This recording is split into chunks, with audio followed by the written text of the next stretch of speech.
So how do we master this clinical confidence if we don't have it yet? And again, I'm going to be talking specifically about clinical confidence because we're nurses here and that's what you want to work on. Or we're nursing students here and that's what you want to work on, right?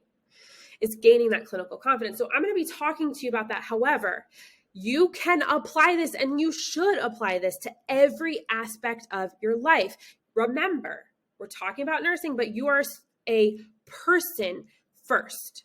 You are a human first. So if you are lacking in confidence somewhere else in your life, to go take care of it. Go do something about it. Go act on it.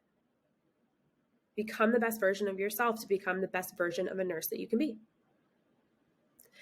The number one thing that you can start with is that self-evaluation. And I talked about it a little bit in that last slide. Some other steps that you can do: asking for help, reflection on daily experiences, participate in skill building activities. So if there is an optional skills lab, get there. Unless you have fully mastered something and you have signed off on that skill, get there. If once you become a nurse, if they have practice codes and you're not super comfortable with codes, which I'm telling you, nobody is, go to the practice. Okay, be humble, put your ego aside because you go practice. Honestly, the best professionals in anything practice. It's not a weakness, it's a strength to practice a skill. Take initiative when you do and don't know something. Communicate with other students, communicate with other nurses in a humble way. Get off of the competition pedestal.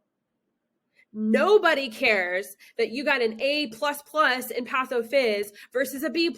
No. Nobody cares about that. Okay? What they care about is, can you take care of the patient, regardless of if you know what exactly every single step is going on in their body system. Will it help? Yeah. But that's not the point. Get over the competition. We have to get over that. We have to start collaborating over competing with one another. Use your strengths to help somebody else and use their strengths to help you. And you have to know what you're struggling with the most in order to do that. And you have to be able to let that ego go. Listen, what was an area I was not good at in nursing school? I actually hated foundations. I was really bad with foundations. But I was really, really great at pharmacology. I loved pharmacology. I still love pharmacology. I think it's so cool. I also really love pathophysiology. So those areas that I was really poor in, I had two buddies in nursing school, Cassie and Angela. You probably see them if you follow me on Instagram, see them on my nursing stories all the time. I worked with them all of the time on the things that they were really great at and I sucked at, and they brought me up so much higher by letting my ego go and saying, girl, I don't know how to do that. Like, teach me how you just did that. By letting my ego go, I learned so much more and I became a better person for it. And so will you. Okay.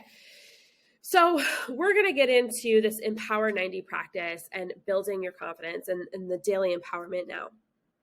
So, daily self-actualization is so, so important. And this is the turning point for most people.